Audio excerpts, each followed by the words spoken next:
हे भगवान, ये कैसी किस्मत पाई है मैंने। घर का भी काम करूं और बाहर का भी काम करूं, फिर भी इतनी गरीबी में जी रही हूँ क्योंकि मेरा पति निकम्मा जो है। हे भगवान, इन्हें कुछ सद्बुद्धि दो। ये अगर आलस छोड़ के खेत में काम करने लगे तो हमारी स्थिति सुधर जाए और मुझे लोगों के घरों में काम न करने जाना पड़े। अरे अब तो उठ जाइए, दोपहर हो गई है, सूरज सिर पे आ गया है और कब तक सोते रहोगे? कभी तो कुछ काम धाम देख लिया करो। कब छोड़ोगे आप ये अपना आलस? हाँ हाँ हाँ। आह, अरे माला, 2 पल चैन से सोने दो ना। रात नींद पूरी नहीं हुई। खेत का क्या है, कल कर लेंगे। कल कल कल, रोज यही सुनती हूँ तुम्हारे मुंह से। आखिर कब जाओगे तुम काम पे? देखो, पड़ोस के रघुवीर के खेत में कितना अच्छा धान झूम रहा है और हमारे खेत में सूखी घास उगाई है। अरे भाग्यवान, रघुवीर तो अमीर है। उसके पास बैल हैं, हल है। मैं अकेला क्या क्या करूं? वैसे भी खेत में पानी नहीं है।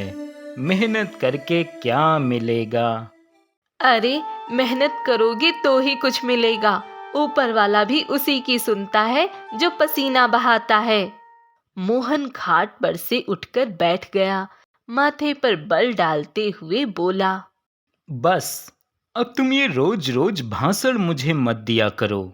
सारा दिन चक चक चक चक करके मुझे ताने सुनाती रहती हो। पागल बना दिया है तुमने मुझे। मैं नहीं जाने वाला खेत में। तुम चाहे कुछ भी कह लो। माला की आंखें भर आईं। उसने धीरे से कहा, मोहन, मैं तुम्हारी पत्नी हूँ, तुम्हारी बुराई नहीं चाहती। तुम क्यों नहीं समझते हो? मैं दिन भर दूसरों के घरों में झाड़ू लगाती हूँ, बर्तन मांजती हूँ ताकि पेट पल सके, पर हर बार जब लौटती हूँ तुम्हें इसी खाट पर सोता हुआ पाती हूँ। कभी सोचा है अगर मैं बीमार पड़ जाऊं तो क्या होगा? अगर आप ठीक से खेत में काम करने लगो तो हमारे दिन सुधर जाएं और मुझे लोगों के घरों पे काम ना करना पड़े, लेकिन आपका ये आलस मुझे खाए जा रहा है।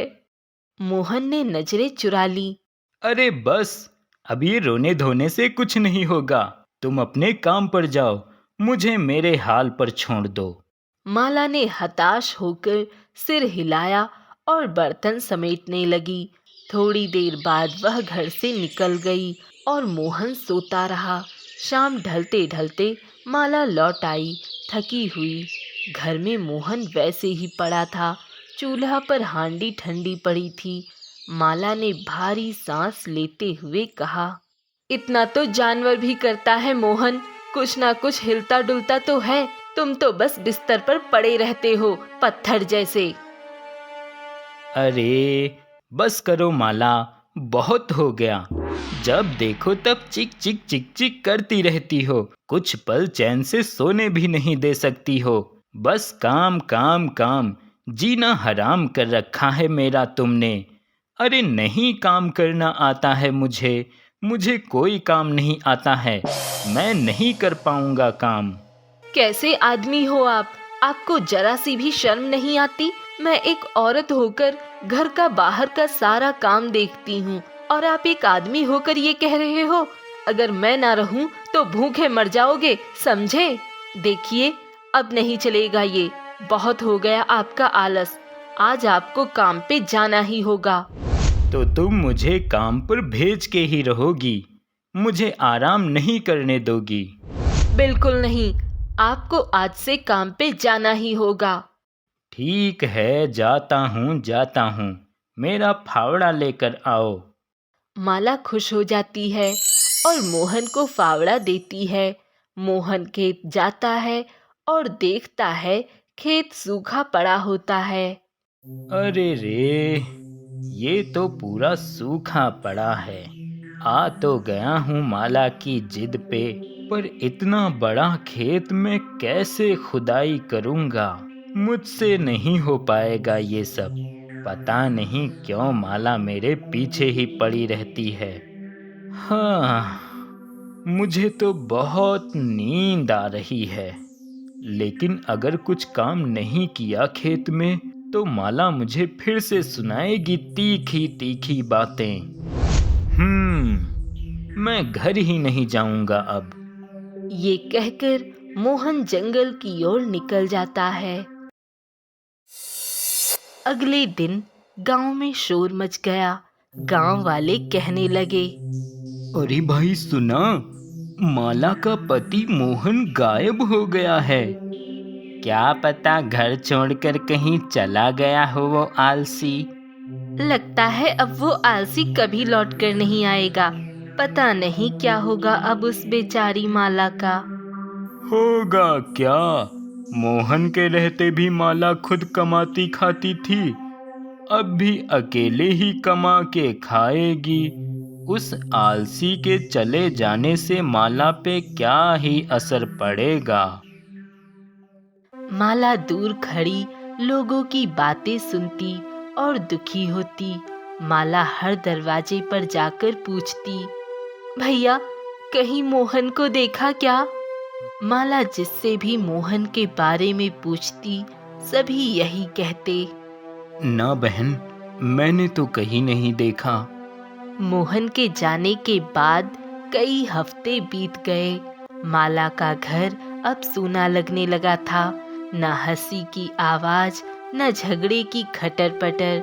हर सुबह माला घर की चौखट पर बैठ जाती। उसकी आंखें भीगी रहती और मोहन की राह देखती रहती। उसे अब भी उम्मीद लगी रहती कि शायद मोहन खेत की तरफ से आ रहा हो। तभी एक तोता आकर वही माला के पास बैठ जाता है और वह माला को देखने लगता है। मोहन, तुम कहाँ चले गए? लौट आओ मोहन, मैं घर चला लूंगी। तुमसे कभी काम पे जाने को नहीं कहूंगी। तुम वापस लौट आओ। माला बहन, एक हफ्ता हो गया। कब तक ऐसे बैठे रहोगी? मुझे नहीं लगता अब वो वापस लौटकर आएगा। उसके गम में कब तक ऐसे बैठी रहोगी? माला, मुझे लगता है किसी अच्छे इंसान को देखकर तुम्हें अब अपने नए जीवन की शुरुआत करनी चाहिए। नहीं गोमती बहन, मोहन चाहे जैसा था मेरा अपना था। उसे भूलना मेरे बस में नहीं। तुम भी ना माला, समझ क्यों नहीं रही? किसी के चले जाने से दुनिया नहीं रुकती। ये जीवन तो तुम्हें जीना ही होगा बहन। माला, तुम हमारे साथ चौपाल चलो। कुछ देर वहां रहोगी सबके साथ, कुछ मन बदल जाएगा। मन कहाँ है अब किसी काम में, बस जी रही हूँ किसी तरह। तभी वह तोता वहां से उड़ गया। अगली सुबह माला फिर से मोहन की राह में दरवाजे पे बैठी थी कि तभी वही तोता फिर से आकर माला के पास बैठ गया। माला ने हल्की मुस्कान के साथ कहा, तोते, तू रोज आकर मेरे पास बैठ जाता है। तू भी सोचता होगा मैं तुझे कुछ भी खाने को नहीं पूछती हूँ। क्या करूँ तोते, जब से मोहन मुझे अकेला छोड़कर कहीं चला गया है, मेरा मोहन के बगैर कुछ भी कहीं भी मन नहीं लगता। माला ने उसे चावल के दाने डाल दिए। खा ले तोते, मेरे पास तो बस यही बचा है। तभी तोता ने चावल के दाने खाए और माला से बोला, माला, ओ माला, रो मत, मैं तुम्हारा मोहन हूँ। तोता के बोलते ही माला चौंक जाती है। मोहन, तुम सच में मोहन हो? पर तुम तोता कैसे बन गए? सब बताऊंगा माला, पहले जैसा मैं कहता हूँ वैसा करो। एक डंडा उठाओ और मुझे मारो। क्या? नहीं जी, मैं आपको डंडा मारूं? नहीं नहीं, आप एक नन्हे से जीव बन गए हो पता नहीं कैसे। फिर डंडे की चोट से तो आपकी मृत्यु हो जाएगी। मैं आपको डंडा नहीं मार सकती। नहीं माला, कुछ नहीं होगा। तुम अगर मुझे डंडा नहीं मारोगी तो मैं हमेशा तोता ही बनकर रहूंगा। तुम ही मुझे वापस मनुष्य बना सकती हो माला। तुम मुझे धीरे से डंडा मारो। ठीक है जी, जैसा आप कहो। माला डंडा लेकर धीरे से तोते को मारती है कि तभी तोता मोहन में बदल जाता है। मोहन को देख माला बहुत खुश हो जाती है। मोहन, तुम मुझे छोड़कर कहाँ चले गए थे और तुम तोता कैसे बन गए थे? माला, उस दिन जब तुमने मुझे जबरदस्ती खेत पे काम के लिए भेजा था तो मैं काम छोड़कर जंगल भाग गया था, ये सोचकर कि तुम मुझे हमेशा परेशान करती हो, मुझसे नफरत करती हो और मुझे ताने सुनाती रहती हो। इसलिए मैंने फैसला कर लिया था कि अब मैं कभी घर नहीं आऊँगा और यही सोचकर मैं जंगल चला गया।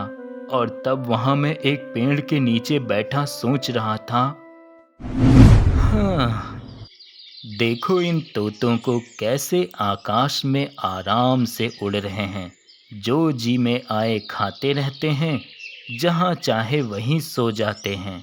और सबसे अच्छी बात, इनकी कोई पत्नी भी नहीं होती जो इन्हें काम पे जाने के लिए परेशान करे। और एक मेरी पत्नी है माला, दिन रात मुझे ताने सुनाती रहती है। काश मैं भी इनकी तरह एक तोता ही होता।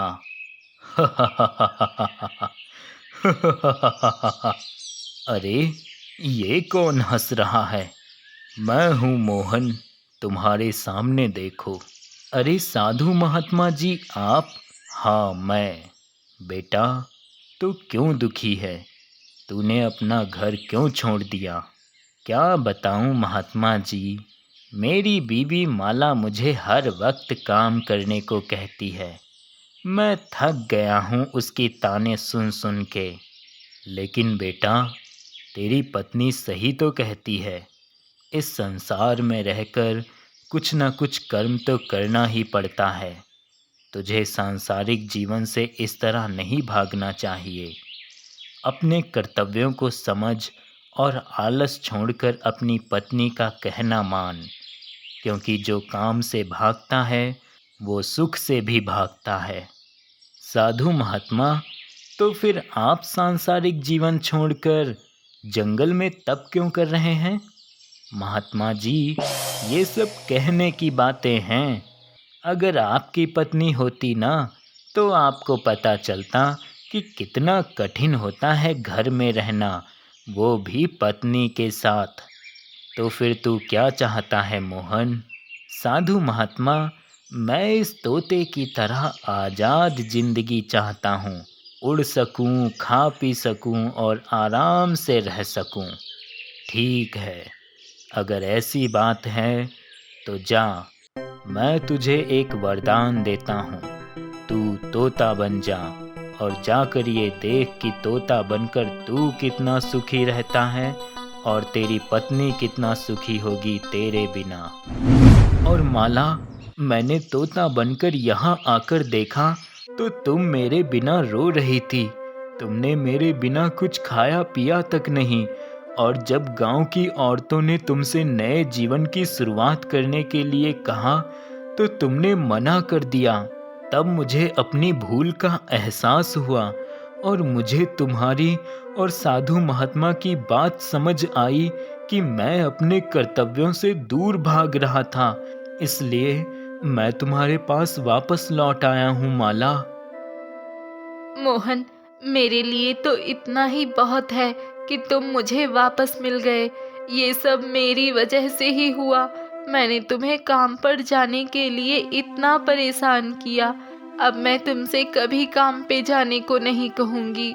बस तुम मुझे छोड़कर कभी मत जाना मोहन। नहीं माला, गलती मेरी है।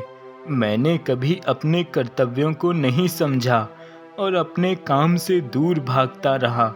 माला, मुझे माफ कर दो। मैंने तुम्हें बहुत दुख दिए हैं। मैं तुम्हारा गुनहगार हूँ माला। लेकिन मोहन, मेरे डंडा मारने से ही तुम तोता से इंसान कैसे बने? माला, जब मैं अपनी भूल समझ गया तो मैं यहाँ से वापस साधु जी के पास गया। साधु महात्मा, मुझे माफ कर दो। आप सही कह रहे थे। मैं अपने कर्तव्यों से दूर भाग रहा था। तोता बनकर ना मैं खुश हूँ, ना मेरी पत्नी। मुझे अपनी भूल का एहसास हो गया है। अब मैं मेहनत करूँगा, कभी आलस नहीं करूँगा।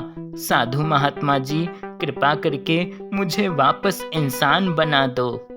ठीक है, अगर तुम्हें अपनी गलती का एहसास हो गया है तो जाओ और अपनी पत्नी से डंडे की मार खाओ। तुम अपने मनुष्य रूप में वापस आ जाओगे।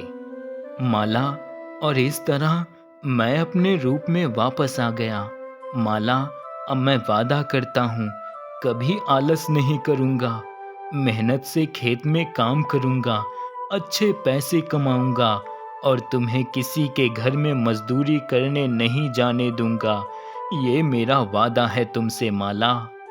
और इस तरह माला और मोहन हंसी खुशी रहने लगते हैं।